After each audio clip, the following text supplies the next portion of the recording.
ना काय बघतो टार्झन बी जिंदा आहे. नाही हे बघा, दुर्गेश आणि प्रथमेश स्कूटी चालवताना भेटले ना. आपल्या भाई लोकांनी घरी सोडला आणि घरी गेल्यावर पुस्तक बंद केलेला. अरे अभ्यास झालेला होता ना म्हणून. आज एकटा नवीन वाट काढून चाललो स्टेशनाला ना. तिथे गेल्यावर ट्रेन पण आली होती. ट्रेनमध्ये कोण भेटला? अरे डायरेक्टर साहब आप यहाँ. मग काय, थोडा वेळ पालघर स्टेशन आला. समोर भेटला काव्य भाऊ. कोणाशी बोलत होता? अरे गौरव बरोबर बोलत होता. थोड्या वेळात गौरव पण आला ना. बोलता बोलता मी डायरेक्ट रिक्षात बसलो ना. काय माहित काय विचार करत होता. Because that was single sheet of Sunil शेट्टीचा paper cannot decide our future. बाबू पोरं माझ्या मस्टँग बघतो मी शार्क टँक. बाबू जाऊन दे.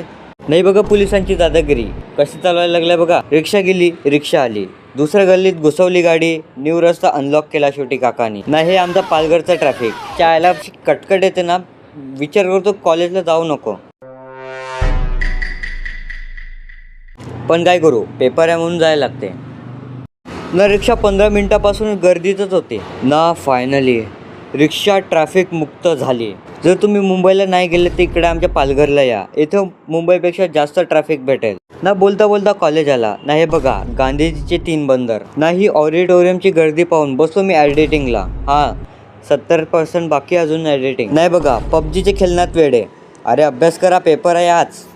आता चालू SP चा पेपर द्यायला. भेटूया पुढच्या. अरे कॅमेरा तर बंद करून जा.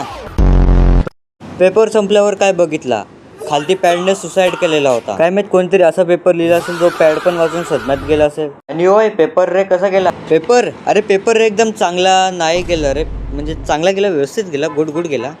नाही बघा उलटा चालणारा माणूस. हां फॉलो करा. आता भेटूया आपण पुढच्या ब्लॉगला.